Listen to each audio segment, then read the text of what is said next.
everybody. The Widescreen Weekend goes from disaster to disaster. I'm standing here in order to try and obscure a part of the screen that, after it was repaired this morning, it seemed like a significantly large plastic ferrule dropped into the base of the screen there, and then when it was rolled up for How the West Was Won, it's made a little dent in the screen all the way up. So, we're hoping it's going to stretch out. And while it's dark at the moment, you can't see it. And the film you're about to see is about to be introduced by its director and creator. I say his film is quite dark, so you won't see very much during that film. So hopefully by 7:30, it will have gone quite substantially by then, and Lawrence will look okay. Anyway, this was going to be a really splendid event because people have talked about Dance Craze to me for quite a few years. Firstly, Tony Sloman brought it to my attention when we did an event in Bradford City Hall or Art and Room at the top. I thought it was Centenary Cinema, wasn't it? 1996, I think it was. Well, we never got round to actually doing it. So at last, we've been in touch with Joe Dunton, and we've put together this event. So we're going to have a Q&A after the film, so please stay in the auditorium after the film. The film is delightfully short, and we'll talk to Joe. God, that's ambiguous, isn't it? Yeah. That's ambiguous, I didn't mean it that way. I'm just delighted when films are short. It's not How the West Was Won, though, is it? Anyway, ladies and gentlemen, Joe Dunton.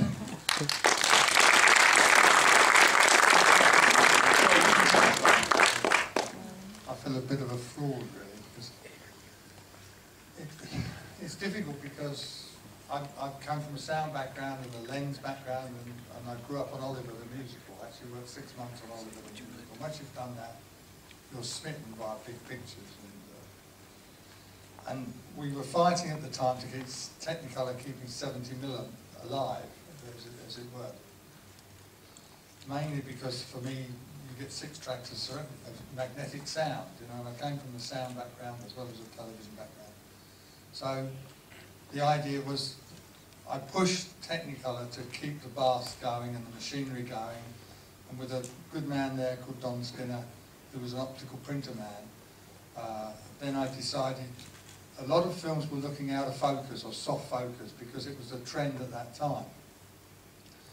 The Aussie Morris would put fog filters and diffusion on that whole period of time, and and Panavision lenses were spuriously different. Everyone was a sort of different lens. So I came up with the idea to use old lenses but use the full aperture, which I didn't know at the time it was called superscope, which was a poor man's VistaVision. Disney called it a poor man's VistaVision, and I never knew that. I just wanted the biggest negative with the least blow up to 70mm. It's in a 1:6:6 format, and we shot it from all the lads from the camera department. I mean, this is not a camera crew. This is 3 of us on camera, 3 camera operators, and all the rest of the helpers were from my camera rental department. We used to get in the bus at night, go and film each one at different venues. And we actually went on a Freddie Laker plane to America, all of us on a Freddie Laker plane. It just started to go and film the beat in America. It was called the New English beat at that time. The way I did it, I'll go on a little bit because it's good to see it before, is that the director, Joe Masso, sadly gone from us now, he made a film called The Song Remains the Same, the Led Zeppelin picture. And he used to come back to Samuelson's at that time and chat to me. I was working away, I never went home really. He'd chat to me, and then like 5, 6 years later, he said, "Hello, Joe." And he said, "My son's seen these bands," and he said, "You've got to film them, Dad. You've got to film them, Dad." And that's where we came together. The Steadicam had just been invented. I operated Steadicam because I was showing everybody else how to work the Steadicam. The Steadicam was invented. The high-speed lenses were invented. The Zeiss lenses were 1.4 apertures. So this is all shot with slow film. It was like 100 ASA film, but shot at 1:4. And when we did the first, we tried to explain this to other specials of selector, I can't remember at the time. I said, can I try my experiment? So I tried my experiment, and they rented a cinema in Southampton, just Cape Craster Cinema, to see the rushes, because I said, if you don't like it, we won't make a film. You know, we won't make a film. You take all the pressure off of who's the rights, who's going to look lovely, who's not going to look lovely. Anyway, so we showed it in the cinema in Southampton, and they all sang along with the picture, because we didn't have sound, but they all sang along with the music. and that spread to every other band. So in the end, I think we had 13 bands. It's a bit, I don't want to associate with how the West was run, but what that's done is capture the moment in time, you know. And I look at this film, it's 30 years since it's been shown. There's only one print, this is it. There's no more 70mm prints, printed from the negative. I haven't, as I say, it ran Dominion Tottenham Court Road for 2 weeks, I think. That's all we had in Dominion. Went on release in the United Kingdom. I got fed up with them. This is not a rank organisation. I got fed up with the rank, and somebody in America said, I really like the film, so I sent him all the prints. So all the prints went to America. It became like a Rocky Horror 2 version on the midnight circuits on a Saturday night. And it's got a huge following. It's got a lovely following. I won't mind if any of you don't like it and leave, because, you know, it's a special, for me it's a special moment. It was technology for me. We started Super 35. Greystokes was after this film and shot Super 35. They actually made 18 prints of the negative on Greystokes, 70mm prints. It kept 70mm alive a little while. And that's where we are now. Thank you for coming, and I can ask any more questions afterwards. But I hope you enjoy it, and I hope you stay. But it captured life. The intro is a look at life intro, which was a spoof, really. Everybody thinks it was a documentary, but I actually meant it as a spoof on it, because I used to go to cinema and we all used to see Look at Life films, didn't we? So it was a spoof on Look at Life, but everybody classed it as a documentary. I still class it as a feature. It's feature length. It is feature. It's a short feature length, and you know, it's there for history, hopefully. Anyway, I won't go on anymore. But I've got plenty more if you want any answers later. Okay, so first of all, you should explain the stunt in the middle. That was live action with me and Duncan in the back. Did it work? Yeah. Hey? Yeah. Did it work? It was meant to have that in the film, and we missed it. But it was so great because you just complete confusion, you know, and that, to break it up. Otherwise, it's a long time unless you like the music. But thank you for staying anyway. And I think what it does for me, looking now, is my justification for the sound. You know, it's analog, 6-track analog sound, and we mixed it at Abbey Road. We mixed Abbey Road. My friend was there at Abbey Road, and we were the first mix to actually pneumatic tape. So we actually mixed the music sound in Abbey Road to the tape, to picture. That's why it works. It really does work. And then the rest was done at Elstree by Bill Rowe, top man, you know, done all the Star Wars and everything. So it had the best treatment of sound.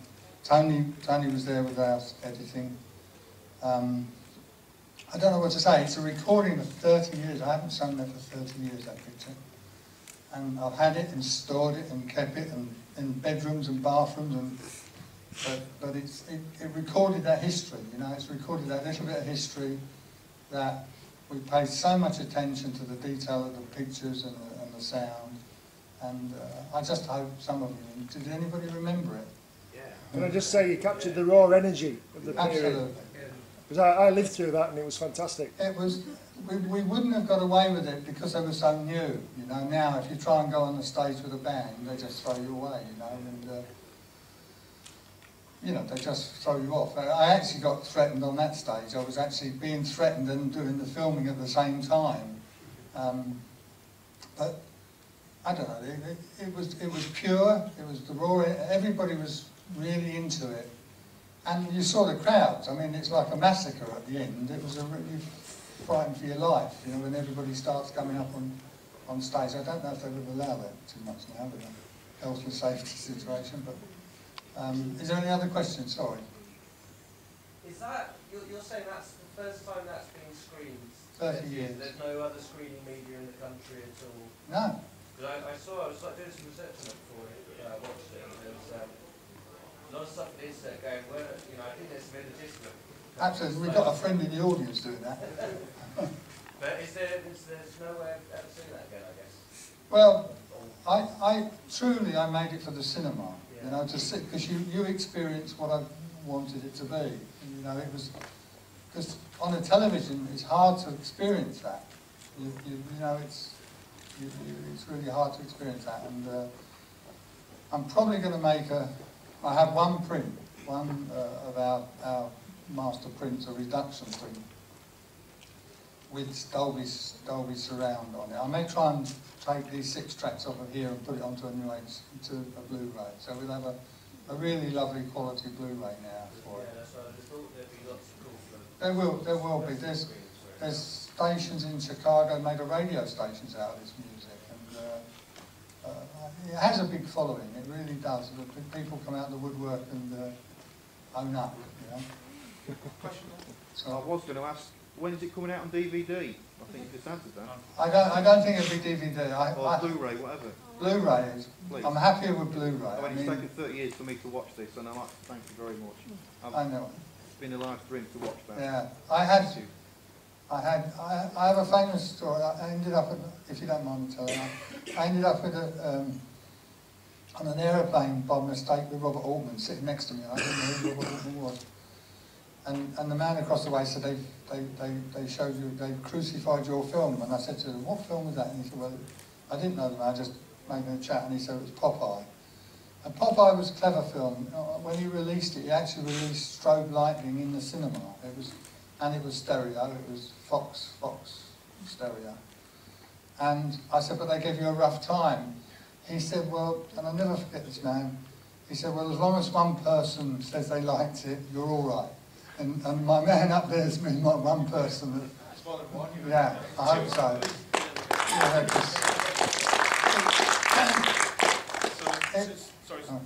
Yeah, please. You more or less answered the question, but I loved the ending. I thought that was wonderful. I did that on purpose again, so that everybody normally walks out when the titles come up. So Was that not staged? I presume that just happened on the night. Or did that happen at The specials do it all the time. that was one of the concerts happened. It nearly happened at every concert. One time we was one show, and the rushes, because it was only 400 foot low, so we're only on 400 foot, like 3 minutes or less than that. What is it? 3 minutes a roll. So we had to reload, and then somehow one of the audience got a 400 foot film can full of film, and he threw it at Jerry Dammers playing the organ. And Jerry said, who did that? He said, I did, and I want to be famous, you know.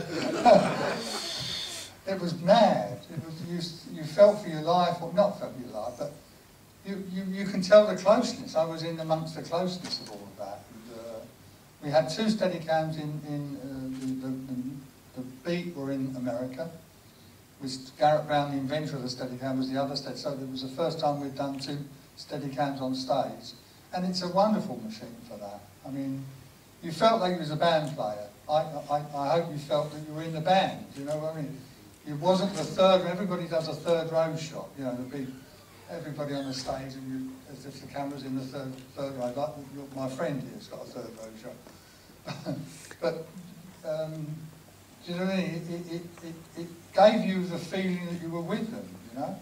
And I got used to them. I was like another instrument, because I would have to move.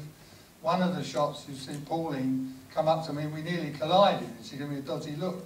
Because we collided, you know, she was going and I was going in, and we nearly collided. But any more?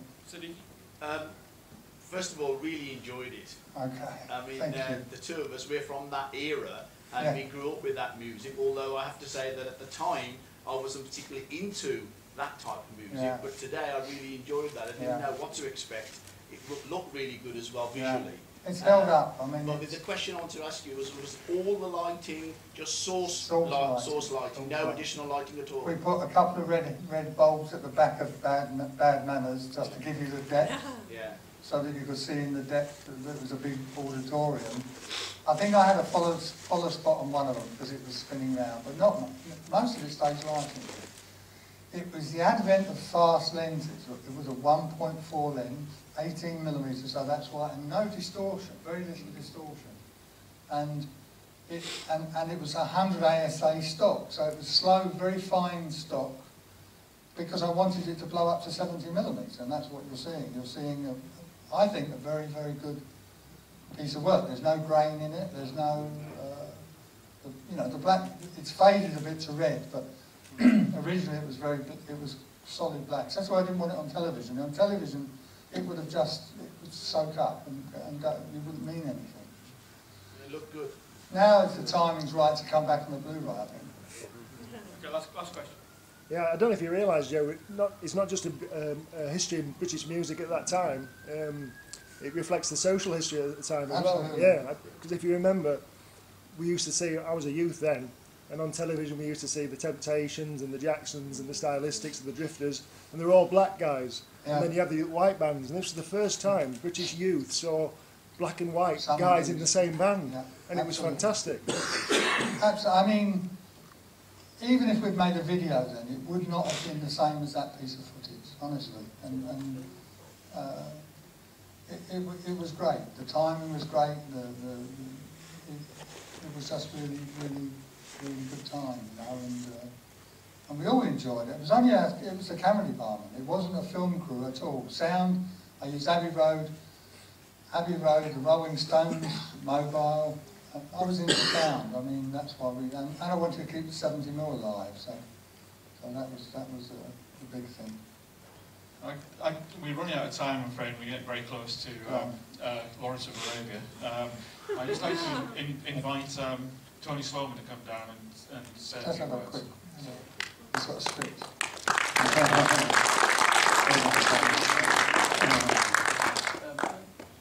Okay. I mean, I haven't seen it for ages either. I just want to add to some things Joe said, if I may. I came onto it in a very strange manner. He had a very, very good editor, who's credited now as supervising editor, called Ben Rayner, who was Peter Hunt's assistant and on all the Bond films. And you may have seen a film that Ben Rayner edited when I was last here, which was a few years back, called Mailing. So I knew Ben Rayner, and I'd got a kind of little rock and roll pop reputation because I just edited a film called Radio On, which had a lot of stiff artists in, and David Bowie. My assistant was Stuart de Jong, who'd gone on to assist Ben Rayner on Dance Craze. So he phoned me up and they needed another editor because they were pushed for time. And he said, would I like to do it? And yeah, it was all rock and roll. It was good. And that's where I first really met Joe Dunton, although of course I knew him, and knew of him. And it was very exciting. I'm watching it tonight, Joe. Yeah. I just think it looked fabulous. Still there. I was only on one of the shoots, which was the De Montfort Hall, Leicester. Do you remember that? That was I think that was that was a special. I'm not sure. I don't remember you being there actually on that night. But anyway, maybe I was. But a fight broke out there. It's interesting. I've forgotten that the body snatchers simulated fights. A fight actually broke out before we were shooting, and the director Joe Masso wasn't at any of the shoots and wasn't really around at the time. And the camera crew came up to me as editor, just there really, and said, "Can we film the fight? Can we film the fight?" And Joe's just told you they were short magazines. And I don't remember Joe being there. I might have looked for him. I wouldn't have even tried to phone him. And I said, no. And I said, go on, we can get it on the news. You know, we can get it on the news. I said, no, we haven't got that much footage. So we never filmed the fight, but we certainly filmed the specials. I simulated the fight sequence I simulated. The boot ballet, I don't know if I didn't know how to get out of that one. So we made Dr. Martens was a big thing, wasn't there, at that time? And they made a boot ballet. And that was shot at Lee, wasn't it? Yeah, Lee's. That was from a shoe commercial. I think we stole the stage from the steps from the shoe commercial. And I mean, the macabre, the sequence, the black and white sequence, was just to give you a rest somehow, you know, make you laugh a little bit. It did good tonight. I think it made you laugh. It's getting better. As it's getting older, it's getting better. But the thing was, I used to go to the coffee bar called the Macabre Coffee Bar, which was coffins. They were real coffins, not real coffins, but coffin tables and chairs. It was mad. It was a mad time.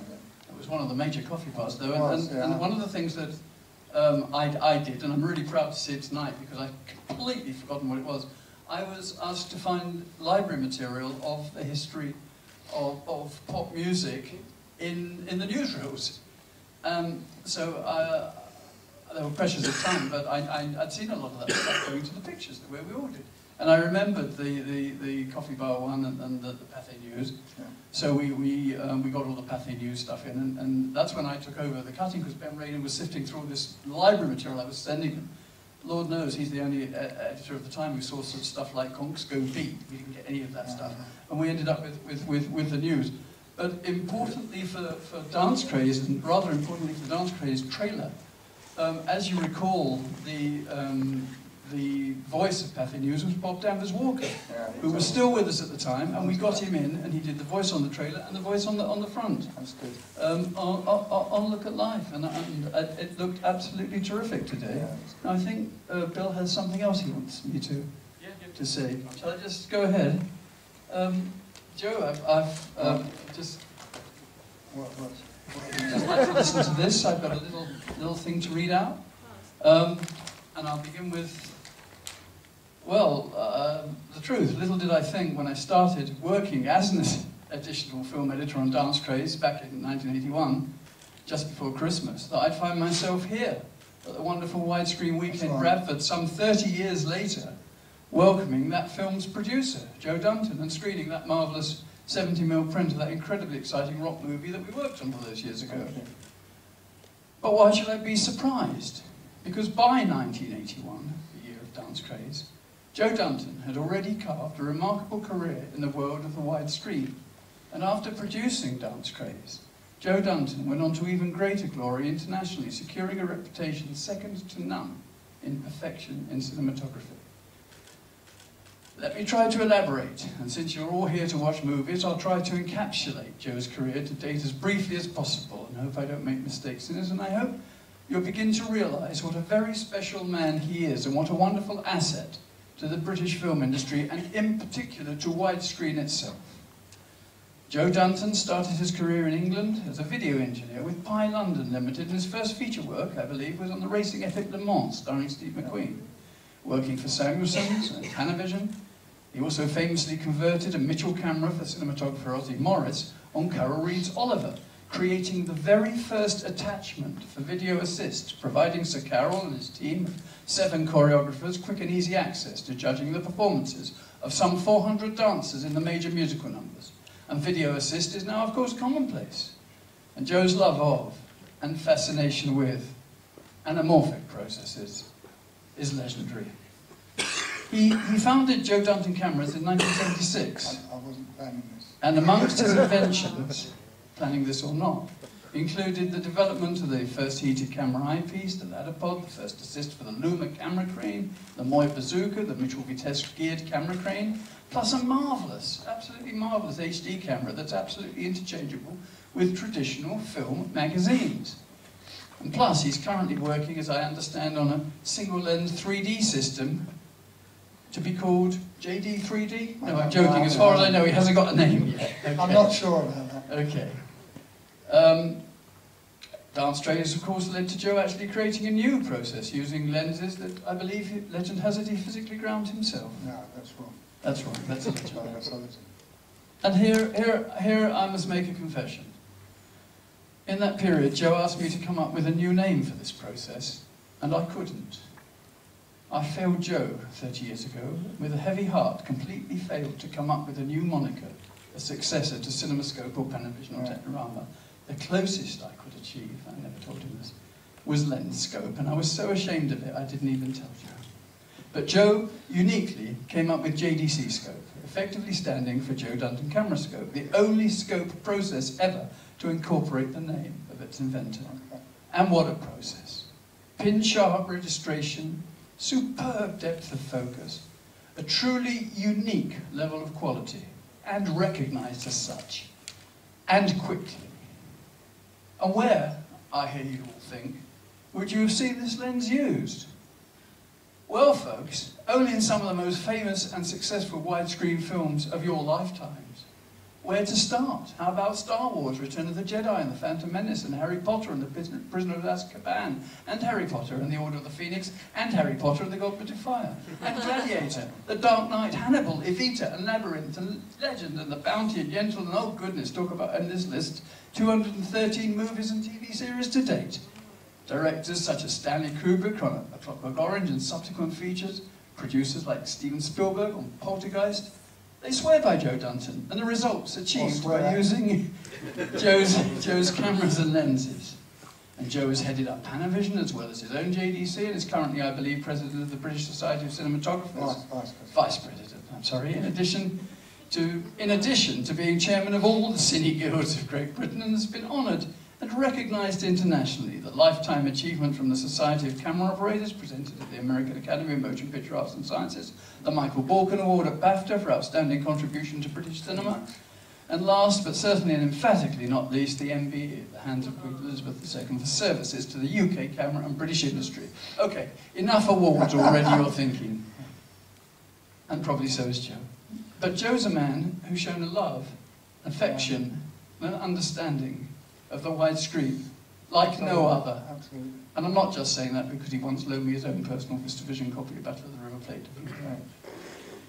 And so, humbly, to this nicest of all modest men, to a man who has widescreen sprockets running through his veins, who has done more to achieve widescreen perfection than any one single individual ever since Henri Cratillon invented what we now know as CineScope.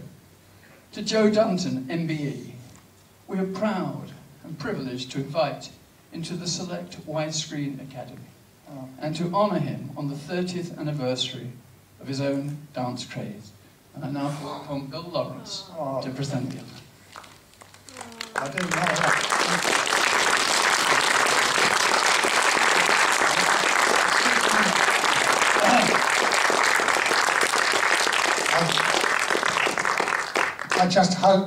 I hope most students come into me want to shoot Super 16 and they go out shooting anamorphic. Because once they've seen it, they can't go back. You can't go back once you know and love it. You can't think of anything else if you're a filmmaker. I've actually made a new system, which my daughter just won the Sundance Film Festival with a film, and it's mad. It was on a Canon 7D with anamorphic lenses, and it looked, so we ended up, so that all the people at the end waiting to see how it was shot, I invented pastel scope. So you'll be seeing one day, pastel, maybe 30 years later, pastel scope. So she did a wonderful job. She won the Audience Award at Sundance, which I think that's the best award you can win. You know, it's anyway. But that's a thing for later. Maybe I'll show that one day. But thank you very, very much for everybody, and thanks for liking it. You know, I wasn't sure. For me, it's very special. 70mm is very special. I think we can resurrect something like it. We'll never have it the same, but I think we can make something like it. I'm even thinking of a Cinerama system, so we'll make a new Cinerama system, and maybe one day we can show that here. And you know, just to keep it going. You know, it's the imagination and seeing scale. That's the big thing. Thank you very much.